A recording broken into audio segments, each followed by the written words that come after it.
ननंद की शादी में अमीर और गरीब भाभी ने दी ड्रेस। सुबह का समय है। शांति निवास के डाइनिंग टेबल में आज एक जरूरी बात पर चर्चा चल रही है। सीमा जी, हितेश जी और हितेश जी की मां चंदा जी सभी डाइनिंग टेबल पर बैठे हुए हैं। साथ में हितेश जी के दोनों बेटे रमन और राहुल भी बैठे हुए हैं और बेटी पायल भी। घर की दोनों बड़ी बहुएं नेहा और छोटी बहू मन्नत दोनों डाइनिंग टेबल की कुर्सियों के बगल में खड़ी हुई हैं। तभी सीमा जी बोलती हैं, हे भगवान, बस कुछ दिन और बचे हैं और हमारी पायल बिटिया की शादी हो जाएगी और वो हमेशा के लिए इस घर को छोड़कर चली जाएगी। हाँ, तो तू क्या चाहती है? अपनी बेटी को जिंदगी भर यही रखेगी? हे भगवान, इन्हें तो बस किसी तरह मेरी टांग खींचने का मौका चाहिए।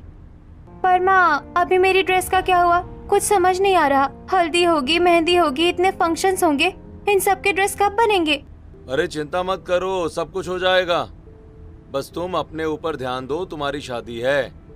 तुम इतना स्ट्रेस लोगी तो तुम अच्छी नहीं लगोगी शादी के दिन। अरे यार, जब डिजाइनर भाभी घर पर है तो तुम्हें कपड़ों की चिंता करने की जरूरत ही नहीं है। मैं तुम्हारे लिए कपड़े बनवा दूंगी, तुम चिंता मत करो। मुझे बहुत पहले से इसका एक्सपीरियंस है। मैंने अपने और अपनी बहन की शादी में भी बहुत कपड़े बनवाए हैं, तो मैं आजकल के फैशनेबल कपड़े बनवाऊंगी। हाँ और क्या, मेरी बहू तो पहले से ही अमीर है, इसको किसी चीज की कमी नहीं है। अरे बेटा पायल, तू ना इसी से कपड़े बनवा ले, देखना बहुत अच्छे बनाएगी। अरे भाई, अमीर है ये, इसको अच्छी समझ होगी कपड़ों की। वैसे मैंने भी शादी में खुद से ही कपड़े बनाए थे, मुझे भी कपड़े सिलना और बनाना आता है। उफ, आ गई करमजली अपना प्रचार करने। अरे तू चौल छाप गरीब, तुझे क्या पता कपड़ों के बारे में? तू तो वही भिखारी वाले कपड़े पहनती होगी। पता नहीं मेरे बेटे को तुझ पर क्या नजर आया जो तुझसे प्यार कर लिया और तुझसे शादी कर ली। ये लव मैरिज नाम से ही मुझे बहुत बुरी लगती है। अरे मम्मी जी, रहने दीजिए ना, क्यों बेइज्जती कर रही है? अगर इसका इतना ही मन है अपनी ननंद के लिए कपड़े बनाने का तो बना ले। वैसे भी जीतूंगी तो मैं ही, क्यों ना एक प्रतियोगिता ही रखी जाए। पूरे फंक्शन में मैं और ये मन्नत कपड़े बनाएगी और आप सभी लोग देख लीजिएगा किसके कपड़े ज्यादा अच्छे होंगे। मेरे कपड़ों में क्वालिटी ही अलग होगी। ये सुनने के बाद मन्नत भी नेहा की इस बात से राजी हो जाती है और दोनों बहुएं अपनी ननद की शादी में ड्रेस बनाने के लिए जुट जाती हैं। अगले दिन सुबह मन्नत झूला लेती है और बाजार की ओर निकल पड़ती है। बाजार पहुंचकर वो कई सारी दुकानों में जाती है। अरे भैया, ये बताना जरा, ये लेस कैसे दे रहे हो? क्या रेट लगाया? बहन जी, इसका रेट है 100 रुपए मीटर। अरे भाई, बहुत रेट लगा रहे हो। इतना ज्यादा, इतना महंगा?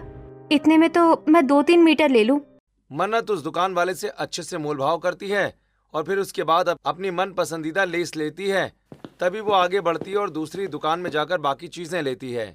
भैया, मुझे कॉटन का अच्छा सा कपड़ा दिखा दीजिए और मुझे कुछ मोती, नग और कुछ कढ़ाइयों की डिजाइन दे दीजिए। और हाँ, ब्लाउज के लिए कोई अच्छा सा गला होगा। और हाँ, सब कुछ येलो कलर का दीजिएगा। वो क्या है ना, हल्दी का फंक्शन है, इसीलिए सब कुछ हल्दी के कलर जैसा ही होना चाहिए। हाँ हाँ, नीचे सब कुछ मिल जाएगा। मन्नत सभी कुछ देखकर और अच्छे से मोल भाव करके अच्छा सामान अपनी ननद के हल्दी के फंक्शन के लिए लाती है। वहीं दूसरी तरफ नेहा एसी की कार में बैठकर बड़े ही आराम से एटीट्यूड के साथ मॉल पहुंचती है और ब्रांडेड शोरूम में जाकर हल्दी के लिए कपड़े देखने लगती है। नेहा जिन कपड़ों को पसंद करती है काफी ज्यादा महंगे होते हैं। तभी नेहा बोलती है, अरे वाह, कितने ज्यादा अच्छे कपड़े हैं। इतने ब्रांडेड कपड़े, इतने महंगे कपड़े मैं अपनी उस करमचली ननंद के लिए लेकर जाऊं? कभी भी नहीं। एक काम करती हूँ, ये ब्रांडेड कपड़े मैं ले लेती हूँ। आखिर मैं एक हीरोइन हूँ और अपनी ननंद के लिए कोई 3rd क्लास सस्ते से सेकंड हैंड कपड़े खरीद दूंगी, सस्ते में निपटा दूंगी। नेहा अपनी ननद के लिए पुराने और अच्छे कपड़े लेने बाजार जाती है, जो देखने में तो अच्छे लगते हैं पर उनका प्राइस बहुत कम होता है और वो बहुत मॉडर्न भी होते हैं, जो कि वेस्टीज स्टाइल में होते हैं और थोड़े छोटे भी होते हैं। नेहा उन कपड़ों को खरीद लेती है। एक तरफ मन्नत ने सारा सामान खुद से खरीदा तो दूसरी तरफ नेहा ने अपनी ननद के लिए 3rd क्लास सेकंड हैंड कपड़े खरीदे हैं। दूसरी तरफ सीमा जी अपने घर में अपने बेटों से बोलती हैं, अरे रमन और राहुल, सुनो, आ गई वो। कौन? तुम लोगों को क्या हुआ? पता नहीं इनको क्या मिलता है, अब यहाँ आएंगे और 10 बातें सुनाएंगे। अरे माँ, आप इतना ज्यादा क्यों चिढ़ते हो बुआ जी से? अरे शादी है तो आना ही होगा। अब क्या करे बेटा, तुम्हारी बुआ की हरकतें ऐसी हैं। पर ये सब छोड़ो, जाओ, वो बस स्टैंड में तुम्हारे इंतजार कर रही होगी। अगर तुम टाइम पर नहीं पहुँचे तो फिर चिल्लाएंगे। रमन और राहुल सीमा के कहने पर बस स्टैंड जाते हैं। बस स्टैंड जाते ही कानपुर वाली बस के पास बुआ जी मिलती हैं। हे भगवान, मैं यहाँ पर पिछले आधे घंटे से खड़ी हुई हूँ, कोई नहीं आया मुझे लेने, और अब तुम लोग आ रहे हो। धूप देखो कितनी तेज है, क्या बताऊँ। चलो जल्दी मेरा बैग उठाओ। बुआ जी प्रणाम। हाँ हाँ, प्रणाम प्रणाम। अब घर भी चलो, यही रखने का इरादा है क्या? दामिनी अपने दोनों भतीजों के साथ घर आती है। दूसरी तरफ मन्नत और नेहा भी कपड़ों का सारा सामान खरीद कर घर आती हैं। दामिनी जी घर के अंदर आती हैं, तभी सीमा उनके पैर छूती है। पाए लागू दीदी, कैसी है आप? कोई तकलीफ तो नहीं हुई ना आने में? ओहो, बोल तो ऐसे रही हो जैसे मेरे लिए वहाँ पर प्राइवेट जेट भेजा था। दिक्कत तो हुई है, आधे घंटे बाद तुम्हारे बेटे आए मुझे लेने। धूप में एकदम पागल हो गई थी खड़े खड़े। वैसे तुम्हारी दोनों बहुएं कहाँ है, दिख नहीं रही। और हितेश कहाँ है? तभी हितेश जी, पायल और मन्नत और नेहा भी हॉल में पहुँचते हैं। अरे नमस्ते दामिनी दीदी, कैसी हैं आप? दरअसल मुझे बहुत काम था, इस वजह से मैं आपको लेने नहीं आ पाया। हाँ चलो चलो, ज्यादा सफाई देने की जरूरत नहीं है। बुआ जी, आपका स्वागत है। सभी दामिनी जी के पैर छूकर उनका स्वागत करते हैं, पर नेहा उनके पैर नहीं छूती। तभी दामिनी जी गुस्सा होते हुए बोलती हैं, वैसे सीमा, जैसे तू है वैसे ही तेरी ये बड़ी बहू भी है। देखो तो, सबने मेरे पैर छुए पर इसने नहीं। वैसे ये सब छोड़ो, राहुल और रमन ने मुझे ये बताया है कि इस बार पायल की शादी और शादी के सारे फंक्शन के ड्रेस ये दोनों बहू ही बनाएंगे। एक बहू ने तो बस ऐसे ही बोल दिया, इसका क्या ही फैशन सेंस। ये मेरी बड़ी बहू नेहा, ये बहुत अच्छे कपड़े बनाती है। इस बार हमारी पायल के लिए भी यही कपड़े बनाएगी। हाँ, ये तो वक्त ही बताएगा कि कौन ज्यादा अच्छे कपड़े बनाता है। कुछ ही देर के बाद मन्नत अपने कमरे में चली जाती है। वहाँ पर सिलाई मशीन में वो कपड़े सिलना शुरू करती है। एक काम करती हूँ, जितना काम मशीन से हो जाएगा अब कर दूंगी, बाकी मैं हाथों से भी कर लूंगी। और नक चिपकाना, मोती लगाना, ये सारी चीज तो मुझे अपने हाथ से ही करनी होगी। मन्नत ये सारा काम कर ही रही होती है कि तभी वहाँ पर सीमा और नेहा आ जाती हैं। अरे माँ जी, नेहा भाभी, आप लोग यहाँ? हाँ, मैंने सोचा कि लाओ जरा देखा जाए कि आखिर तुम क्या कर रही हो। वैसे इतना रद्दी क्वालिटी का कपड़ा कहाँ से लेकर आई? ये कपड़े मेरी बेटी क्यों पहनेगी भला? मेरी बड़ी बहू ने नेहा तो बहुत ही महंगे और अच्छे कपड़े लेकर आई है। और क्या, तुम्हारी तरह ये रद्दी छाप और चौल छाप कपड़े नहीं। मन्नत उनकी बातों का कोई जवाब नहीं देती है। अगले दिन हल्दी का फंक्शन था। घर में काफी चहल पहल थी। घर में आज एक अलग सी रौनक छाई हुई थी। तभी दामिनी जी चलते हुए सभी को बोल रही थी, हे भगवान सीमा, तुम ये क्या कर रही हो? तुमने अभी तक ये झालरों को सही से लगवाया नहीं। अरे देखो तो किस तरह की झालर है ये, कभी जल रही है कभी बुझ रही है। इसको सही करवाओ जल्दी। हाँ दीदी, करवा रही हूँ। अरे हितेश, तुमने इन फूलों को देखा? अरे कम से कम फूल तो ताजे और अच्छे लगाते। दामिनी जी ऐसे ही सब पर चिल्ला रही थी कि थोड़ी देर बाद दामिनी जी पायल के कमरे में जाती हैं। अरे पायल बेटा, अभी तक तू तैयार नहीं हुई है, तेरे कपड़े कहाँ है? अभी तक मुझे कपड़े नहीं मिले और डिसाइड नहीं हुआ है कि मुझे कौन सी भाभी के बनाए हुए कपड़े पहनने हैं। नेहा भाभी के पहनूं या फिर मन्नत भाभी के? तो मतलब अभी तक इस चीज के बारे में भी नहीं पता चला कि कपड़े कौन से पहनने हैं? हे भगवान, पता नहीं ये कैसे होगा। सीमा कैसे संभालेगी ये सब? अच्छा हुआ मैं यहाँ आ गई। तभी सीमा वहाँ पर आती है और दामिनी से कहती है, अरे आप बिल्कुल चिंता मत करिए, मैंने बोला था ना कि नेहा ने ड्रेस बना लिया है, वो पहनकर आ जाएगी। आप उसकी चिंता मत करिए। बाहर मेहमान आ गए हैं, बस हल्दी का फंक्शन शुरू होने वाला है। सीमा की बात सुनकर दामिनी वहाँ से चली जाती है। सीमा नेहा का खरीदा हुआ ड्रेस पायल को देती है। पायल उस ड्रेस को पहनकर बाहर आती है और अपनी माँ से कहती है, हे भगवान, माँ ये ड्रेस कुछ ज्यादा अजीब सा लग रहा है, कितना छोटा सा है। ओफो, तो अब क्या तू भी मन्नत की तरह हो गई? तुझे नहीं पता आजकल का फैशन? अरे नेहा बहुत ज्यादा जानती है इन सब के बारे में। अमीर लड़की है, उसने कपड़े खरीदे हैं, 50-60 हजार से कम नहीं होगा ये। पर कहीं बुआ जी या दादी कुछ कहे ना। अरे उनका तो काम ही है बस हर बात में मुझे ताने कसने का। तू वो सब छोड़ और बाहर चल। सीमा अपनी बेटी पायल को लेकर बाहर गार्डन में जाती है, जहाँ पर हल्दी का फंक्शन चल रहा था। पायल जैसे ही जाकर स्टेज पर बैठती है, तभी सभी की आंखें फटी रह जाती हैं। हे भगवान, बताओ आजकल के बच्चों में तो बिल्कुल शर्म ही नहीं रही है। इतने छोटे कपड़े पहने हुए हैं और बच्चे हैं, परिवार है, थोड़ा शर्म करना चाहिए।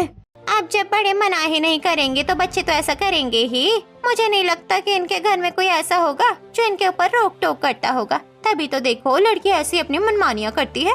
पास खड़ी दामिनी जी आस पड़ोस की औरतों की ये बातें सुनकर गुस्से से लाल हो जाती हैं और स्टेज में जाकर अपनी भतीजी पायल का हाथ थामती हैं और उन्हें घर के अंदर ले जाती हैं। ये देखकर सीमा, नेहा, मन्नत सभी घर के अंदर आ जाते हैं। तभी घर के अंदर जाकर दामिनी जी सबके ऊपर चिल्लाकर बोलती हैं, सीमा, क्या तू अंधी हो चुकी है? तुझे इतनी लाज शर्म नहीं है कि अपनी बेटी को तुझे पूरे समाज के सामने कैसे कपड़े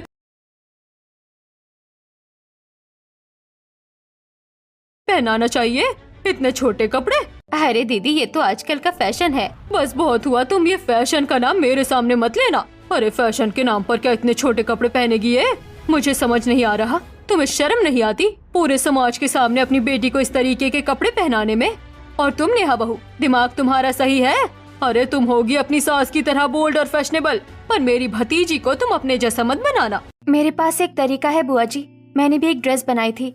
अगर आप कहे तो मैं आपको वो ड्रेस दिखाऊं? अगर आपको वो सही लगे तो हम ननन जी को वही पहना देंगे, क्योंकि अब हमारे पास वक्त कम है और बाहर मेहमान इंतजार कर रहे हैं। हाँ बहू, तू उस ड्रेस को लाकर दिखा। मन्नत अपने कमरे में जाती है और अपनी ननद के लिए बनाया हुआ ड्रेस लाकर दामिनी जी को दिखाती है। ड्रेस देखकर दामिनी जी बोलती हैं, अरे वाह, ये देख सीमा, तुम्हारी छोटी बहू ने कितना प्यारा ड्रेस बनाया है। अरे ये होते हैं संस्कारी ड्रेस, इसके साथ दुपट्टा भी है, कितना अच्छा लग रहा है। बेटा पायल, तू इसको पहन के आ। पता नहीं कैसी है तुम्हारी माँ और कैसी है तुम्हारी बड़ी भाभी, दोनों एक मिट्टी की बनी हुई है।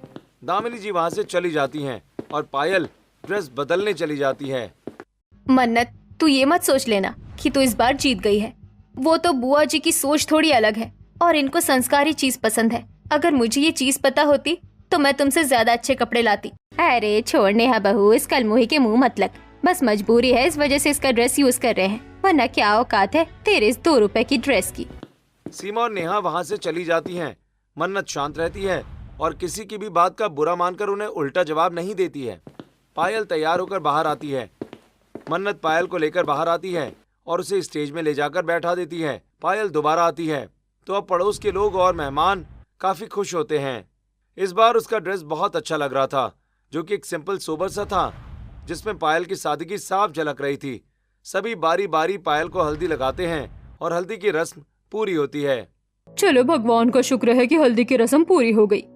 सही कहा दामिनी दीदी, अगर आप नहीं होती ना तो शायद ये काम हो ही नहीं पाता। आज तो समाज के सामने हमारी इज्जत लुटते लुटते बच गई। पता नहीं ये सीमा बहू ने अपनी बेटी को क्या पहना दिया था पहले। नेहा ने जो ड्रेस बनाया था उसको पहना दिया था, जैसी बहू वैसी सास। वो तो भगवान का शुक्र था कि मन्नत बहू ने अच्छा सा ड्रेस बनाकर रखा हुआ था। बहू तेरा बहुत बहुत शुक्रिया। अगले दिन सीमा और नेहा कमरे में खड़े हुए आपस में बात कर रही थीं।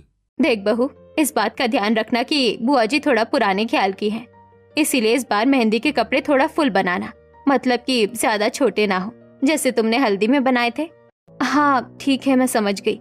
सीमा जी वहाँ से चली जाती हैं। तभी नेहा, एक काम करती हूँ, मैं फोन करके कपड़े घर में ही मंगा लेती हूँ। कौन जाए इतनी दूर लेने के लिए, और इस बार भी सेकंड हैंड ही मंगवाऊंगी। मैं अपने 50-60 हजार रुपए यूँ अपने ननन पर थोड़ी फूकूंगी। एक तरफ जहाँ नेहा रेडीमेड कपड़े, वो भी सेकंड हैंड, जो कि काफी पुराने थे, उसे खरीदती है, तो वहीं दूसरी तरफ मन्नत खुद बाजार जाती है। बटन, बेल, कपड़ा और भी कई सारी चीजें खुद लेकर आती है और घर में सिलाई करके एक प्यारा सा ड्रेस बनाती है, जो कि देखने में बहुत ही सिंपल और सोबर था और मेहंदी के लायक अच्छा भी लग रहा था। नेहा ये सब देखकर अपने कमरे में जाकर अपना लाया हुआ भारी भरकम लहंगा उठाती है और लाकर मन्नत को दिखाती है। अरे वो भाभी, लहंगा तो बहुत अच्छा है, पर शादी के लिए रेड कलर ज्यादा अच्छा लगता। कर दिया ना तुमने अपनी 3rd क्लास की बातें। तुम जैसे गरीब लोग क्या ही समझे हमारे स्टेटस और हमारी लाइफस्टाइल। अरे पागल, ये लहंगा मेहंदी के लिए ही लिया है। क्या इतना भारी भरकम और इतना ज्यादा प्यारा लहंगा मेहंदी के लिए रखा है? यानी ननन जी इसे पहनेंगी? क्या हुआ, बौखला गई ना देखकर? क्यों, तुम्हारे सूट के सामने ये तो बहुत अच्छा लग रहा होगा ना? तुम्हारा ड्रेस तो इसके सामने सिर्फ एक कपड़े का टुकड़ा है। कितना ज्यादा सिंपल और सोबर है। कम से कम इसमें कुछ ज्यादा नग और मोती तो लगा देती। इतना सिंपल ड्रेस बनाया है। सही बताओ नेहा भाभी, तो ये सही नहीं है। ये इतना भारी ड्रेस है और मेहंदी में बार बार उठना बैठना, हाथ में और पैर की हर जगह मेहंदी लगती है, बार बार आस्तीन ऊपर करनी पड़ेगी, तो ये तो सही नहीं है। तू तो बस चाहती है ही मेरा काम कभी नहीं बने। इतना अच्छा ड्रेस है, अब तुझे समझ में आ गया कि मेरा फैशन ज्यादा अच्छा है, इसीलिए तू बहानेबाजी कर रही है ताकि मेरी बनाई हुई ड्रेस पायल ना पहने और तेरी बनाई हुई ड्रेस को पहने और तेरी तारीफ हो, है ना? नहीं भाभी, ऐसा कुछ भी नहीं है। नेहा ऐसा बोलकर वहाँ से चली जाती है। शाम का समय है, मेहंदी का फंक्शन होने वाला है। हर तरफ सजावट हो रही थी कि तभी सीमा जी पायल के कमरे में जाती हैं और सीमा जी पायल से बोलती हैं, नेहा ने जो कपड़े तुम्हारे लिए बनाए थे पायल, मैंने वो कपड़े संभाल कर तुम्हारी अलमारी में रख दिए हैं। उसे निकाल कर अभी तैयार हो जाओ, वरना दामिनी दीदी को तो तुम अच्छे से जानती हो। अगर वो ये जान गई कि तुम अभी तक तैयार नहीं हुई हो तो वो तो मेरी जान ही ले लेंगी। इसलिए अपनी माँ की थोड़ी लाज रख ले और तैयार हो जा। जी माँ, ठीक है, मैं अभी तैयार हो जाती हूँ, आप चिंता मत करिए। पायल अलमारी खोलती है और अपना भारी भरकम लहंगा निकालकर ड्रेसिंग रूम में जाकर अपने कपड़े बदलकर बाहर आ जाती है। तभी पायल सीमा जी से बोलती है, माँ मैं तैयार तो हो गई हूँ पर मुझे कुछ सही नहीं लग रहा। ये कपड़ा कुछ ज्यादा ही भारी है। मेहंदी में ऐसे कपड़े कौन पहनता है? और इसके स्लीव्स देखिए, एकदम फुल और टाइट है। ये मुझे कुछ सही नहीं लग रहा है माँ। अरे तुझे पता है ना तेरी बुआ कैसी है, उसे ऐसे ही कपड़े पसंद है, एकदम फुल। तू चिंता मत कर, एकदम सही है। पर माँ ये सही नहीं लग रहा। अरे पायल सही है, अब तेरी शादी का दिन करीब आ रहा है। अगर तू ऐसे ही रोज नौटंकी करती रहेगी तो कैसे तेरी शादी होगी? कल को तू मुझे कह दे कि दूल्हा भी कम अच्छा लग रहा है, तो क्या मैं उसे भी बदल दूं? सीमा अपनी बेटी पायल की बात नहीं सुनती। कुछ ही देर के बाद सभी मेहमान बाहर आ जाते हैं और साथ में मेहंदी आर्टिस्ट भी आ जाती है और उसके बाद पायल को बाहर बुलाया जाता है। पायल मेहंदी लगवाने के लिए बैठ जाती है। मेहंदी आर्टिस्ट ऐसा ड्रेस देखकर गुस्सा हो जाती है और गुस्से से ही दामिनी जी से बोलती है, ये आपने कैसा ड्रेस पहनाया है ब्राइड को? आप लोगों को इतनी समझ होनी चाहिए कि मेहंदी का फंक्शन है, बार बार इनके मेहंदी लगानी पड़ेगी। अरे मेहंदी गीली होती है, इतना लंबा चौड़ा भारी भरकम लहंगा पहना दिया, पूरी मेहंदी खराब हो जाएगी। इसमें हम मेहंदी नहीं लगा सकते, प्लीज इनके कपड़े बदला कर लाइए। हाँ बेटा ठीक है, बात तो तुमने बिल्कुल सही की। ये कितना भारी लहंगा है, मैं अभी बदला कर लाती हूँ। दामिनी जी गुस्से से पायल के कमरे में जाती हैं। वहाँ सीमा, मन्नत, नेहा को भी बुलाती हैं। ये सब क्या है? तुम लोगों को इतनी भी समझ नहीं है? पहले हल्दी में कपड़ों को लेकर इतनी बहस हुई और आज फिर। अरे मेहंदी में इतना भारी भरकम सूट कौन पहनाता है कि मेहंदी आर्टिस्ट उसको मेहंदी लगा ही ना पाए? माफ कर दीजिए दीदी, मुझे नहीं पता था। वो तो नेहा बहू ने इतना प्यारा ड्रेस बनाया तो मैंने पहना दिया। उफ, ये नेहा बहू और उनकी सीमा, तुम लोगों से कुछ नहीं होगा। अरे मन्नत बेटा, तुमने तो ड्रेस बनाई होगी ना? हाँ बुआ जी, मैंने ड्रेस बनाई हुई है, मैं अभी लेकर आती हूँ। हाँ बेटा, तुम ही ड्रेस लेकर आओ, इन लोगों से तो कुछ नहीं होगा। पता नहीं कैसी ड्रेस बना कर रख दी है। ये तो भगवान का शुक्र है कि तुमने ड्रेस बना कर रखी हुई है, वरना आज फिर सारे मेहमानों के सामने देर हो जाती और बस हमारी इज्जत का फालूदा बन जाता। मन्नत भागते हुए अपने कमरे में जाती और मेहंदी के लिए बनाई हुई ड्रेस उठा कर लाती है और दामिनी जी को देती है। अरे वाह, ये देख सीमा, ये है ड्रेस, कितना प्यारा और सिंपल है। एक तो ये बुढ़िया कितना ज्यादा नौटंकी दिखाती है। पहले हल्दी के दिन नखरे, अब मेहंदी के दिन नखरे, बस हर वक्त नखरे करती रहती है। पता नहीं कहाँ की आई है, मेरे गले में पड़ गई है। हर वक्त मुझे ही नीचा दिखा रही है, जैसे खुद बुढ़िया ऐश्वर्या राय है या फिर मेट गाला की कोई मॉडल। पायल मन्नत का बनाया हुआ ड्रेस जाकर चेंज करके आती है और अब वो बहुत ही ज्यादा सुंदर और सिंपल लग रही थी। उसके बाद वो बाहर जाकर मेहंदी की रस्म पूरी करती है। आखिरकार आज मेहंदी की रस्म भी जैसे तैसे करके पूरी हो जाती है। अगले दिन सुबह सभी लोग लिविंग एरिया में बैठकर आपस में बात कर रहे थे। 2 दिन, पूरे 2 दिन, मानो यहाँ पर कोई ड्रामा चल रहा हो। मुझे इतना परेशान किया है, इतना परेशान किया है कि कोई हद नहीं। मुझे तो ये बात समझ नहीं आती, बहुए तो बहुए, और इनकी सास को तो समझना चाहिए। खुद को कैटरीना क्या समझती है, फैशन सेंस की बात करती है। छोटे मोटे कपड़े पहनाकर बाहर भेज दिया और अगले दिन इतने बड़े कपड़े पहना दिए कि मेहंदी नहीं लग पा रही थी। बिल्कुल दिमाग नहीं है। अरे दीदी छोटी है ना, गलती हो गई। दामिनी बेटा छोड़, सीमा की हरकत तो हमेशा से है, तो जानती है। वैसे जो भी कहो, नेहा चाहे जिस पर गई हो, पर मन्नत बहू बिल्कुल मेरी जैसी है। मैं भी हमेशा सबकी ढाल बनकर उनको बचा लिया करती थी। देखो इसने दोनों दिन ड्रेस बनाकर कैसे अपनी नंद की इज्जत बचाई है। मैं तो चाहती हूँ शादी का ड्रेस भी यही बनाए। नहीं बुआ जी, ऐसा नहीं, इस बार मैं अच्छे से कोशिश करूँगी। देखिएगा, आप मेरी ड्रेस देखती रह जाएंगी। वैसे नेहा बेटा, तुम्हें पता है मुझे दुनिया की सारी चीज पसंद है, पर बस एक चीज नहीं पसंद। वो क्या है? तुम्हारे जैसे दिखावटी लोग। ठीक है, तुम भी ड्रेस बना लेना, देखते हैं आखिर इस बार तुम्हारी ड्रेस अच्छी लगती भी है या नहीं। हाँ बुआ जी, बस देखते जाइएगा। वो क्या है ना, मुझे आपके बारे में इतना पता नहीं था, आपको कैसी चीज पसंद है। अब मुझे अच्छे से समझ में आ गया आपको क्या पसंद है। बस अब शादी के दिन का इंतजार है। पायल की शादी की तैयारी शुरू हो जाती है। घर में चहल पहल थी, हर तरफ फूल थे, झालर थे, शहनाइयाँ थी। एक तरफ मन्नत जो कि बाजार जाकर बहुत सारा सामान खरीद कर लाती है अपनी ननद के ब्राइडल जूड़े के लिए, और तो और वहीं दूसरी तरफ सेकेंड हैंड ब्राइडल लहंगा सस्ते दामों में मंगवा कर रख लेती है। अब बस देखते जाओ कैसे ये ब्राइडल लहंगा सबको अच्छा लगेगा। वैसे भी ये है तो ये ब्रांड का बस पुराना है, पता नहीं किसकी उतरन होगी ये। अरे इससे क्या मतलब, बस मेरा नाम ऊंचा होना चाहिए सबके सामने कि इस ड्रेस को मैंने बनाया है, मैं लेकर आई हूँ ये ड्रेस।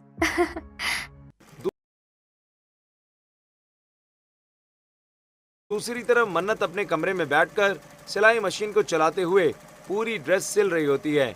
उसके पास लाल कलर का जॉर्जेट कपड़ा था, बहुत सारी डिजाइन थी, बेल थी, लेस थी और काफी चीजें थी, जिससे उसने पूरी रात में बैठकर एक बहुत ही प्यारा और अच्छा सा ब्राइडल जूड़ा तैयार किया था, जो कि बाकी देखने में बहुत ज्यादा अच्छा लग रहा था। अगले दिन शादी थी। नेहा सबसे पहले जाकर बुआ जी को अपना ड्रेस दिखा देती है। ये देखिए बुआ जी, ये ड्रेस कैसा है? अब इसमें तो कोई गलती नहीं हुई है ना? अरे वाह, आज पहली बार तुमने कोई फायदे का काम किया है, वाकई ये बहुत सुंदर है। हाँ दीदी, ये तो अच्छी है ही, वो बस आपको समझ नहीं पाई कि आपको कैसे कपड़े पसंद है।